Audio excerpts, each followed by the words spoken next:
Boa noite a todos. Agora tem gente assistindo a gente em casa, né? Nós estamos chique.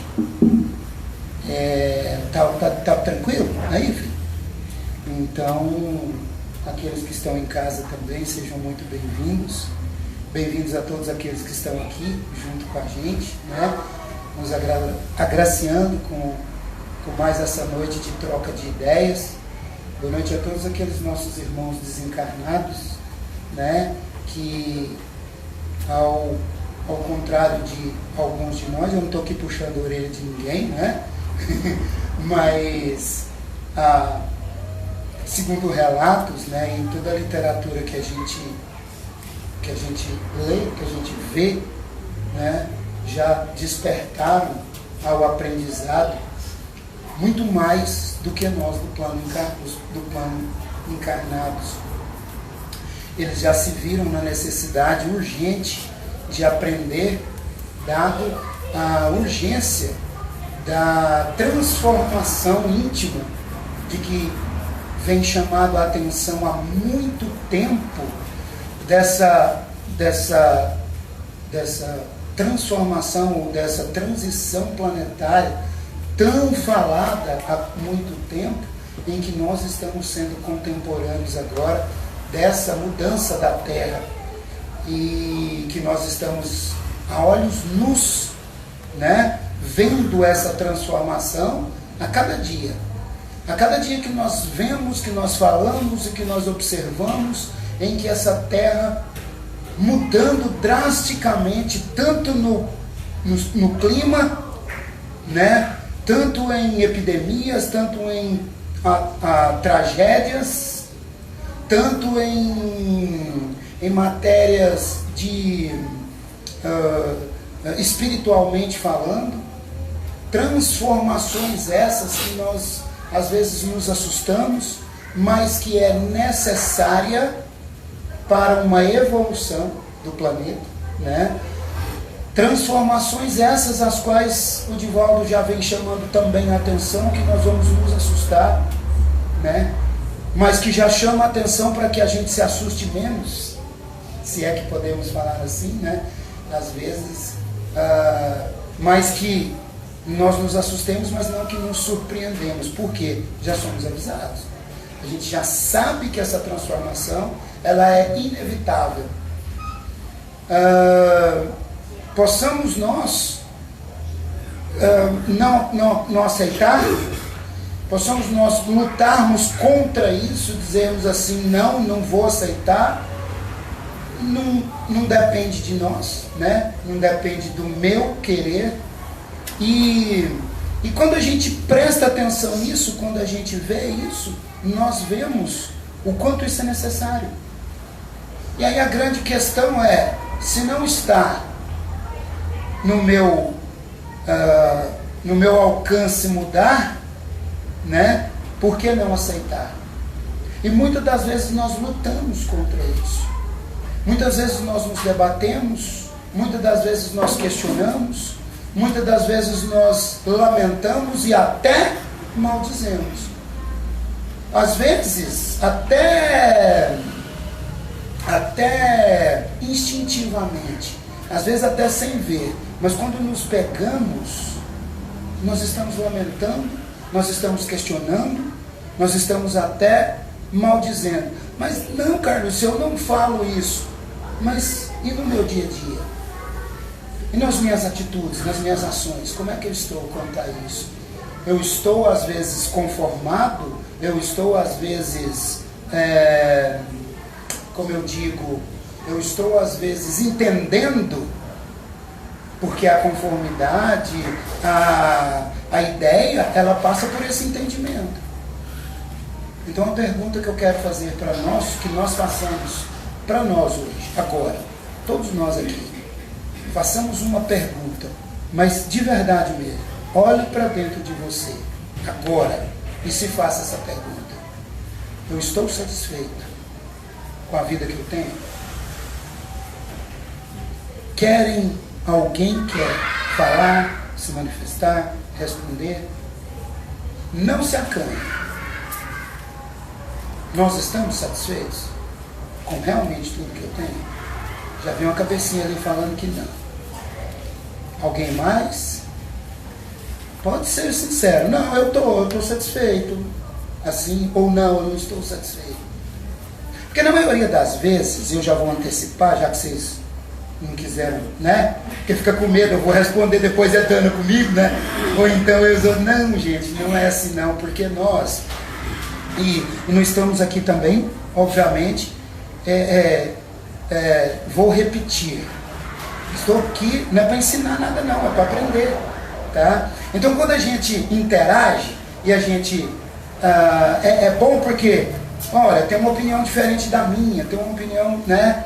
Mas quando você faz assim, que não está satisfeita, você quer responder por quê? Eu acredito que se a gente estiver satisfeita, a gente não estaria correndo atrás, não estaria buscando outros conhecimentos, novos conhecimentos, de repente um emprego novo, desejando um emprego novo para mudar de áreas, fazer uma viagem que é para se melhorar e correr atrás de conhecimento. Então eu acho que se a gente estiver satisfeito, a gente estaria parado, estagnado, sentado. Estaríamos procurando evolução. Bacana.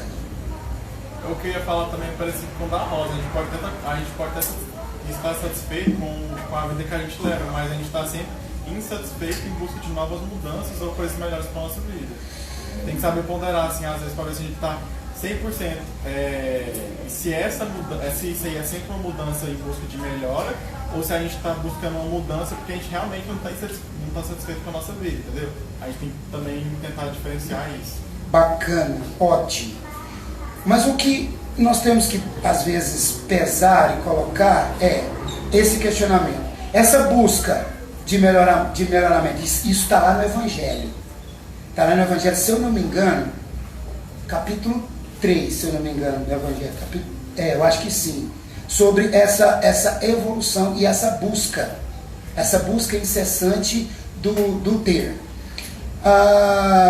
Vocês viram que vocês falaram o seguinte: eu estou numa busca de um emprego novo, de coisas novas, né? Esse é o que é pedido para nós. Muitas das vezes foi institucionalizado lá na nossa cabeça e por várias parábolas, por várias passagens bíblicas que às vezes nos mostram aquela história de que foi colocado que Cristo, não, você precisa de muito pouco para você viver, você tem que abandonar tudo aquilo, os bens materiais, você tem que despojar de tudo. Quando você cresce, o mundo te ensina que não é assim de jeito nenhum, e você falou muito bem. Aí quando você cresce, você pega e fala assim, uai, mas peraí, como assim que eu vou despojar disso tudo e que nós vemos que nós necessitamos desse ter para viver? E aonde que está escrito, em qualquer lugar que está escrito que não é bom ter?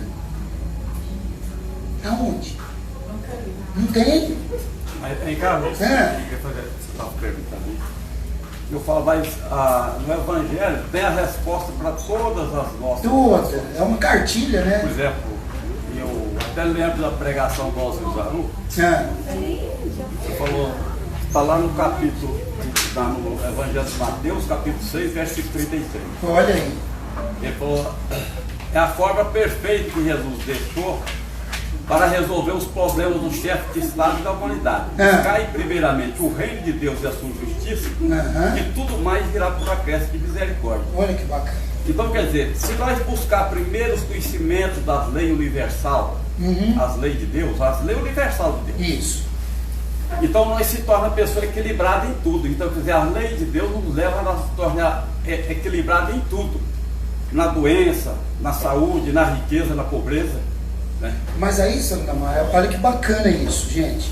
Olha que legal. Por isso é que eu amo quando alguém se manifesta e fala alguma coisa, porque enriquece o que a gente está aqui para falar. E é uma coisa que essa foi colocada na cabeça da gente, que a lei de Deus, eu preciso seguir a lei de Deus, em que ela vai me dar tudo. Se eu tiver institucionalizado isso que o senhor falou, a lei de Deus estando colocada em mim, tá beleza, tá pronto. Só que, se nós formos pensar de um ponto de vista evolutivo, Vou fazer uma pergunta para vocês, sejamos sinceros. A gente consegue viver hoje, nessa terra, só com isso? Não. Nos basta.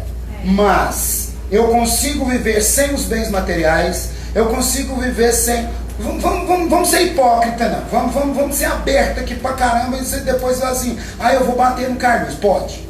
Não, mas não bate não, que depois eu vou. Eu consigo viver hoje sem um celular, sem uma televisão, sem uma geladeira. Consigo, se eu estiver lá no meio do mato ou quando não tiver nada. Mas é necessário. É necessário. E além de tudo, você não pode ter tido contato com isso antes. Se tiver... Ei, mas você falou muito Foi bem. o primeiro O contato bom, gente. a Deus. O bom acostuma rápido. Mas nós acostumamos rápido com o bom, não é não? Misericórdia. Quando você tem uma geladeira em casa, você não quer mais pôr os trem para sargar, né? Sargar e pôr lá no meio do arame. Para quem é mais antigo aqui, eu não lembro disso, mas, né? Pôr lá no sargar a carne, pôr no meio do arame, pôr as carnes na lata, que não é ruim. Não é ruim. Mas hoje você usa a carne na lata como hoje eu vou comer uma carne na lata. Mas é bom, né? Tá, você só tem carne na lata? Mentira, você não tem só carne na lata. Então quer dizer, esse código, senhor Lindomar, né? Esse código, segundo Joana de Ângeles, ele já está gravado na nossa. Chame de como quiser, inconsciente coletivo, DNA, eu venho com esse código gravado. O código das leis de Deus. Aonde que eu sei o que é certo e o que é errado? E nós lutamos contra isso. Só entendeu? Ele vem gravado. E é isso que Jesus falou. Que o Senhor disse muito bem, pregado depois por Alceu Zarur. O conhecimento é dinâmico. Não é? Nós progredimos espiritualmente e materialmente. Materialmente. O planeta também está progredindo. Isso porque ele precisa. Eu preciso andar lado a lado. A gente vê, às vezes, alguém falar assim, as coisas de Deus e as coisas do mundo. Não, tudo que existe no universo é coisa de Deus. É porque foi criado por ele. Essa é ótima também, que é assim, as coisas de Deus, as coisas mundanas. E não estou aqui para criticar ninguém. Porque nós vemos, às vezes, religiões falando assim, eu não escuto música mundana. Uai, a outra música que ele fez, tá onde? Marte? No menos você está no Marte. Me desculpa, mas... Então, nós, e eu falo e digo e repito, que tudo que tem nesse mundo é usável. Usável. Esses dias um cara virou para mim, eu falando isso, um cara falou para mim assim, tá, mas então você está incentivando o consumo de droga? Eu falei, eu uso. Ele assustou demais, você usa? Eu falei assim, sou. Inclusive eu sou até viciado. Ele falou assim, você está brincando? Eu falei, eu tenho um medicamento que eu tomo, é a base de cocaína. O remédio que eu tomo para minha dor na coluna, se eu não parar não, aquela ali não aguenta, tadinha. Ela mesma vai lá e soca a boca abaixo. Não quero tomar, não, você vai tomar. Ela não aguenta, né? O caboclo lá reclamando, gemendo, ela vai lá e põe ela na boca, fecha igual o cachorro, tá? Remédio. Quer dizer, então, tudo no mundo é usável. Agora, a grande diferença é o como você usa. O exagero, ou seja, a maneira com que você usa. Então, quando a gente se pergunta, ou às vezes a gente, no flow, nós vamos deixando nem de fazer essa pergunta para nós. Será que eu estou satisfeito? E estar satisfeito é, beleza, eu tenho isso, eu já tenho isso e está pronto, acabou? Segundo o Evangelho, não. Eu preciso, e aí está lá na pergunta também no Livro dos Espíritos, se eu não me engano, gente, eu até trouxe, peraí, acho que é 200 e pouco aqui, peraí. Tem outra coisa que nós... Vai falando enquanto eu estou achando aqui. Veneno? Qual que é a diferença do veneno e do remédio? A dosagem. É o remédio para pressão alta, é feito... Não é? Aquilo mata um rato, que é uma beleza, se você pôr ele mais alto, né? Aqui ele fala, não é nesse daqui, mas ele fala que qual é a natureza e por que Deus coloca os bens materiais para nós. Está lá, eu não me lembro a pergunta certinha do Livro dos Espíritos, mas está lá, se eu não me engano, 285, se eu não me engano. Kardec pergunta, por que então que é colocado os bens materiais para nós? Para a nossa evolução, né? Para a gente passar por aquilo ali e ver como que você vai agir, porque você tem que viver com aquilo ali, né? Totalmente. A maneira com que você adquire, é errado adquirir? Não. E ele ainda fala lá no Evangelho, ele ainda vem e fala que quem que dá valor às coisas somos nós. Por quê?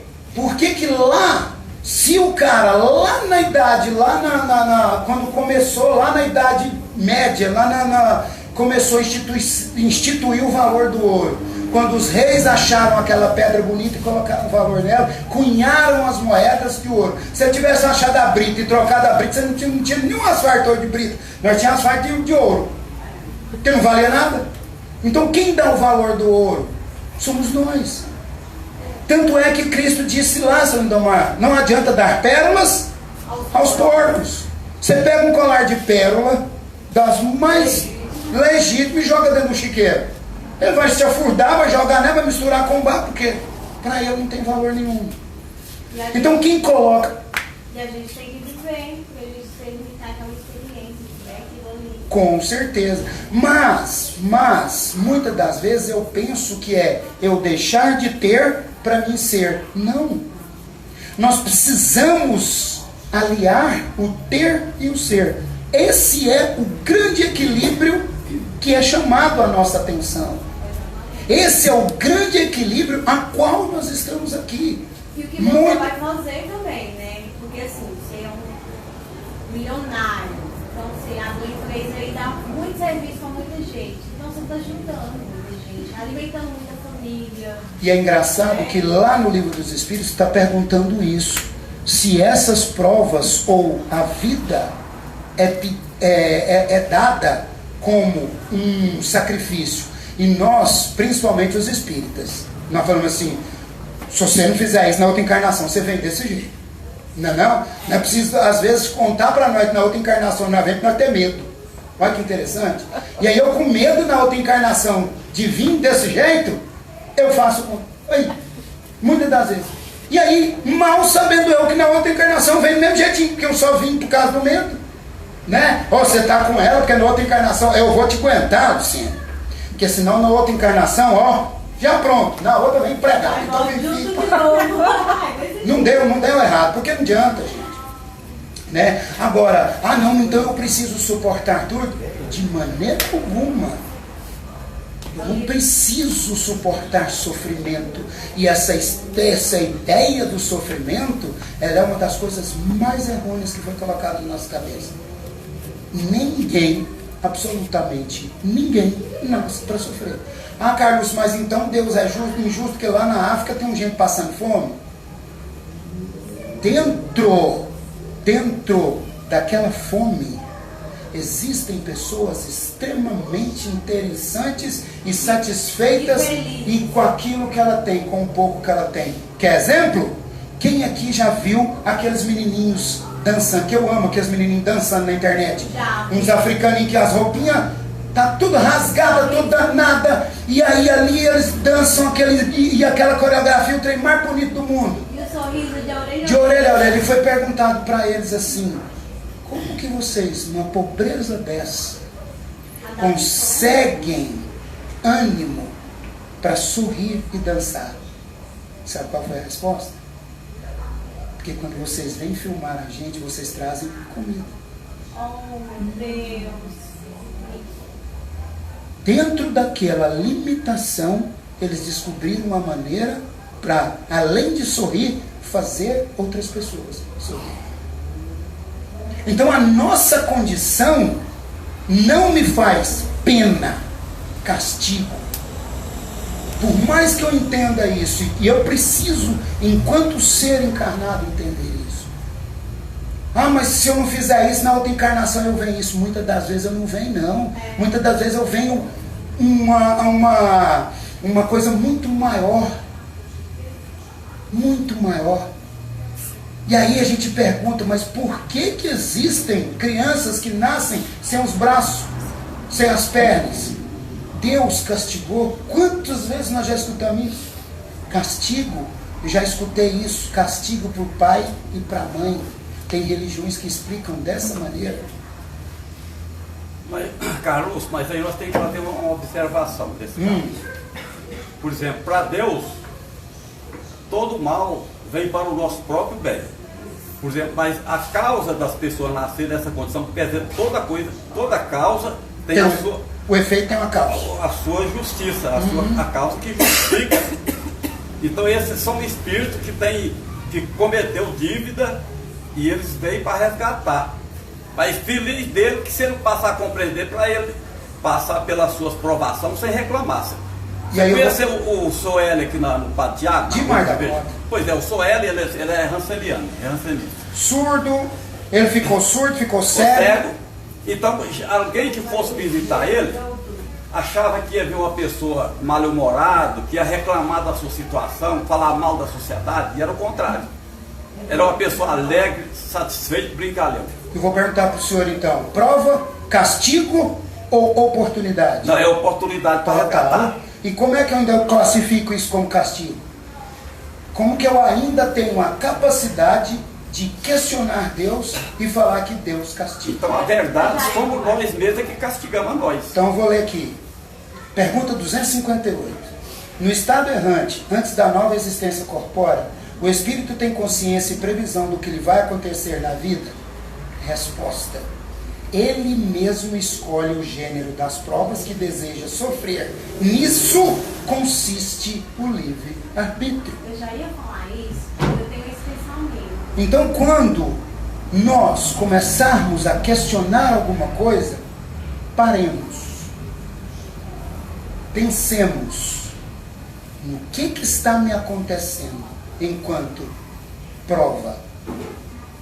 Porque quando eu começo a entender isso, começa a ficar mais fácil o meu dia a dia. E aí eu começo a entender aonde que eu perguntei lá no começo. Eu estou satisfeito com a vida que eu tenho? Chegou uma mãe para Chico, vocês já devem ter visto essa história, e ela chega e pergunta: Chico, me responde uma coisa. Meu filho nasceu sem as pernas e sem os braços. Me dê uma explicação que me acalme no meu coração. Porque eu questiono Deus todos os dias. E Chico fala para ela: eu não costumo responder esse tipo de pergunta, mas devido a tristeza e o luto e a agonia no seu coração, eu vou te responder. Seu filho pediu para ver. Ela fala: como assim? E por 5 encarnações seguidas ele tentou suicídio. Ele suicidou. Ele não tentou, ele suicidou. Por 5 encarnações seguidas. Aí ele pediu: me deixa ir. E ela fala, chorando, ela responde para ele: ontem ele pulou do sofá de cabeça. Então quer dizer, as lesões perispirituais, que isso talvez nós não temos tempo para comentar isso hoje, mas se vocês quiserem a gente vem, porque isso nós precisamos saber, que eu lesiono o meu invólucro, que envolve o meu espírito, porque muitos de nós, quando fala perispírito, falam: o que é isso, cara? Eu não sei nem o que é espírito, você já me fala em perispírito, né? Mas um invólucro, ele é lesionado. Quantas pessoas nascem com cirrose e nunca fumou? Quer dizer, mas Deus castigou ele, na próxima encarnação você vê isso. Muitas vezes ele vê um médico, gente, que cuida do fígado de alguém. Então não há necessidade disso. E isso é totalmente pedido por nós. A máxima: eu estou aonde eu preciso estar, com o corpo que eu preciso estar, na condição que eu preciso estar, na família onde que eu preciso estar, no lugar aonde que eu preciso estar. Então, quando eu pensar, eu sou satisfeito? A resposta é não. Porque na nossa condição ainda, se alguém responder que está 100% satisfeito, que bacana. É porque aqui nós estamos num mundo de prova e expiação. Total. Total, de prova e expiação. No mundo de prova e expiação é que não tem ninguém 100% feliz. Não. Né? Eu diria, se eu não dou nem 50%. Eu vou, 100% eu vou baixar lá para metade. Então, quer dizer, a resposta que eu dou é que eu não estou satisfeito. Agora, o grande lance é estar o máximo que eu posso estar. É como água, né? Que a pessoa guarda. E aquilo ali é como um veneno, ela vai Total. consumindo. No que tange a estar satisfeito ou não, muitas das coisas vai adiantar você reclamar? Pior que não. A coisa vai mudar? Vai piorar, eu acho. Ai, mas hoje o calor, não estou aguentando o calor. Ah não, gente. Você vai mudar? Vai. Se você abanar, arrumar um ventilador. Agora, o calor vai continuar lá. Ah não, gente, não aguento, não, eu odeio frio. Ah não, gente, meu Deus, vai chegando no frio, vai me dando agonia, eu quase morro. Compra um agasalho, ou então pede. Às vezes, olha, o frio é triste para quem não tem. Mas eu conheço um monte de gente que lamenta com 5, 6 blusas no armário. Eu conheço gente que lamenta com tudo. Não, mas tem demais. Nós somos assim. Nós temos que entender que nós somos. Porque às vezes você está falando em gente que reclama exacerbadamente. Mas olha para dentro de você. O quanto você reclama, porque o outro é o outro. Enquanto eu estou olhando para o outro, nossa, mas a dona Cacilda reclama demais, você besta. Quem aguenta só? Toda hora que eu chego, a dona Cacilda está reclamando, eu não estou não, né? Eu estou reclamando para você que a dona Cacilda reclama. Olha que beleza. Sentado no rabo, né? Como diz minha mãe, reclamando da dona Cacilda. Deixa a dona Cacilda reclamar para lá. Eu acho que ainda acaba atraindo mais. Total. Energia, né? Então, quando eu fizer essa autoanálise e olhar para dentro de mim e ver, eu estou reclamando? Sim, estou. Mas qual é o grau? Você me fala agora aqui. Qual é o grau dessa reclamação? Outra pergunta. Eu tenho direito de reclamar disso? Terceira pergunta. Eu reclamar vai melhorar? Tem muita coisa que às vezes até pode. Desabafa, né? Mas fazer daquilo uma lamúria completa vai melhorar? E aí eu preciso entender o que eu posso mudar e o que eu não posso mudar. A grande questão nisso tudo é eu chegar nessa pergunta. O que está me afligindo? Bom, eu já identifiquei que eu sou um ser reclamando, né? Eu reclamo. Eu não estou totalmente satisfeito.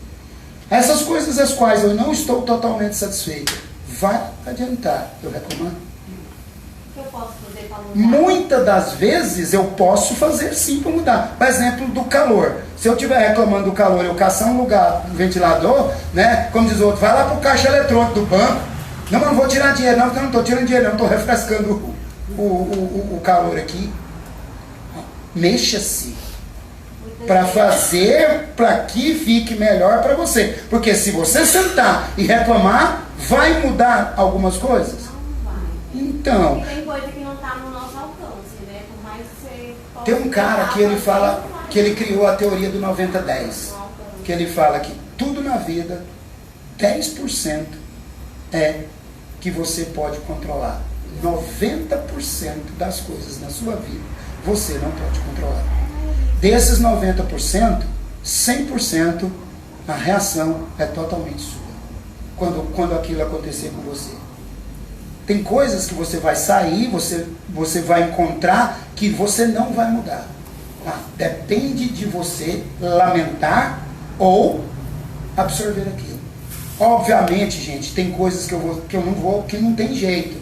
Como que você vai aceitar algo que te fere? Algo que fere a sua família? Aí a luta para mudar aquilo é totalmente diferente de que você ficar sentado e lamentando.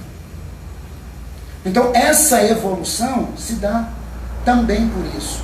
eu saber, eu olhar para dentro de mim e ver, e começar a analisar o que eu estou reclamando, porque eu estou reclamando. A nossa vida, vira e mexe, você está assim, ó, nem, para que eu fiz isso? Ele reclamou com a gente mesmo. Nem, meu Deus, mas... não, mas isso aqui podia acontecer isso. A gente reclama do final da novela. Não, mas a novela não podia ser assim. Não é você que escreveu, criatura. Né? Agora eu posso sentar e conversar. Não gostei do final da novela. Você vai achar alguém que gostou. E aí, essa é uma das perguntas. E aí eu preciso identificar. Isso é urgente. Identificar o que eu estou reclamando. O que não está me fazendo bem. Eu posso mudar? Sim, mude. Lute. Vai à luta. Eu não posso mudar? Não. Faça favor. Porque nós vamos ter outro. Porque eu ficar sentado, lamentando em coisas que eu não posso mudar, gente, é perda de tempo total. Porque se não pode, não adianta, para quê? Olha a pergunta. Não adianta, não vai mudar, para que lamentar? É simples. E eu vivi isso muitas vezes. Eu fui abandonada quando eu tinha 15 dias de nascido pela minha mãe. E aí eu questionava muito. Eu fui passei muita coisa na minha vida que eu senti. Mas alguém te criou, porque você está aqui. Sim, aí eu tive minha tia, que é irmã da minha mãe, que me criou, que me deu todo o amor do mundo e que supriu toda aquela... Mas a gente sente, né? Total. Aí eu São traumas que às vezes não vão passar tão cedo. Eu me questionava muito por isso. Só que depois que eu perdoei aquilo ali, foi um alívio na minha vida. Hoje eu tenho uma relação muito boa com ela. Eu converso com ela. Tua mãe? Parabéns. Eu não tenho amor igual eu tenho pela minha tia que me criou. Lógico. Mas você é evidente. eu converso com ela, eu visito ela. E assim, nós temos uma relação boa. E eu consegui, graças a Deus. Graças a Deus e graças a você, né? Que lutou contra isso. Quer dizer, então, gente, é isso. É isso que a gente traz. E o que a mensagem de hoje é essa. Nós precisamos ser mais inteligentes em identificar essas situações. Vai adiantar? Não. Se não adianta, como dizer, manda outro. Essa aí eu já comi com farinha. Bora. E assim, nós vamos. E com isso, consequentemente, a nossa vida vai começar a melhorar. Vertiginosamente. Porque eu não vou perder tempo com certas coisas que não vão adiantar eu fazer. E o que é o possível? O que eu posso fazer? Eu posso fazer isso. Bora, vamos fazer. Eu não posso? Parte para outra. Esse é um grande ensinamento do Evangelho que a gente, às vezes, vai passando desapercebido e nós vamos levando isso quando a gente perceber. E hoje, gente, nós temos causas, nós temos doenças que nós procuramos com as nossas próprias mãos, e eu não estou dizendo aqui que não existem, pelo amor de Deus. Quantas pessoas hoje tomam remédio para as ansiedades da vida, os pânicos da vida, as depressões da vida? Quantos? Nunca se usou tanto remédio quanto se usa hoje. Nunca na história da humanidade. Nunca se precisou tanto. E se nós prestarmos atenção, muitas das coisas, e o Augusto Cury, ele fala que ele chama de no último livro dele, chama Depressão, o mal do século, mas ele usa outro nome, que ele fala que é a SPA, Síndrome do Pensamento Acelerado. Esse ele fala, será o mal da humanidade se eu não começar a frear isso daí. Informação de tudo quanto é jeito, preocupações de todas as estirpes, de todas as... e aí o que eu vou fazendo? Doutor, me dá um remédio. Aí eu tomo o de 25. Não, o de 25 tá ruim. Me dá o de 50. Me dá o de 60. De 120. 200. Não, acabou, não tem mais não, então passo para outro. Né? Aí o médico fala assim, eu não tenho mais não, se eu mudo de médico. E aí nós vamos. As pessoas não querem fazer transformação, elas querem que resolvam o problema. Total, eu quero terceirizar isso. Nós vamos falar num próximo encontro nosso.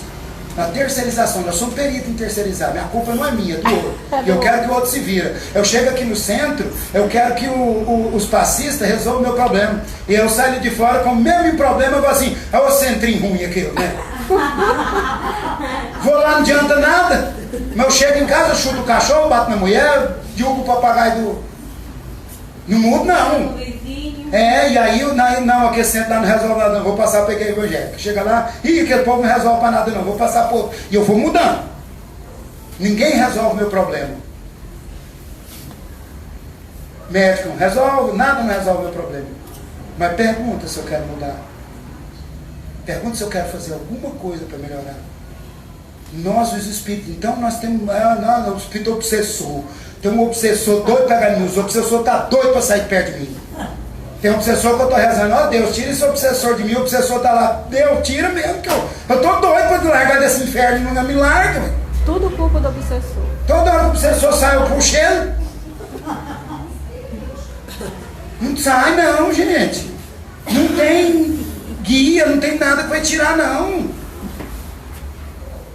E aí eu culpo o centro que é ruim. É as nossas ações, né? Os nossos pensamentos. Se eu não der um jeito de fazer algo, ninguém vai fazer por mim. É individual, gente. E não adianta ficar só terceirizando. Ricardo, eu tenho um caso que é bem semelhante a isso. Eu tenho um amigo meu lá que é... O Rodrigo já danou comigo, Não, mas agora ele era alcoólatra. Aí era do tempo do Zé Arigó, você lembra de falar disso? Falava do Zé Arigó. Esse que estava Zé Arigó foi famoso demais. Pessoa na fila. Quando chegou a vez dele, o Zé Arigó falou, e eu sei, qual é o seu problema? Ele falou, não, meu problema é que eu sou alcoólatra e vim cá para vocês fazerem o lagar de beber pinga. Ele falou, isso é muito fácil. Você não é um para fazer o que você quer? Toma vergonha na cara e deixa de beber, ué. Puxa. E aí, Você vai fazer o quê? Ele falou, eu fiquei até com vergonha, tinha muita gente falando que a receita foi boa. Né? Pois é, ué. Vergonha na cara. Vergonha na cara. O pastor Cláudio Duarte, ele fala que chega na igreja dele, fala assim, ó, pastor, o capeta tá tomando conta de mim. Meu cartão de crédito foi R$5.000 esse mês. Ele falou assim, o capeta que comprou? Não sabia que o capeta liga, passa para a Shein, para a Shopee, Mercado Livre, agora até isso ele está fazendo. A gente culpa o capeta, não é o capeta que fez e vai, mas gente, lógico, gente, tem influência sim. Nós sabemos que tem influências externas sim. A espiritualidade do mal, chame de como quiser, capeta, espiritualidade do mal, espírito ruim, chame o que você quiser, obsessor. Tem. Mas somente se você der entrada. Total. Der brecha. Total. Quem controla isso somos nós. Caso contrário, a gente seria uma presa muito fácil. E aquele Criador não me deixou. Uma presa muito fácil. Eu que faço. Muito obrigado, gente. Obrigado de coração. Isso é ótimo. Obrigado, filha. De coração. Obrigado, seu Lindomar. Obrigado a vocês. Porque isso aqui é que faz com que seja bacana. Né? A gente trocar ideia. É isso aqui que a gente está aqui. Para aprender junto. Aprendi muito hoje com vocês. Muito obrigado, gente. De coração. Viu?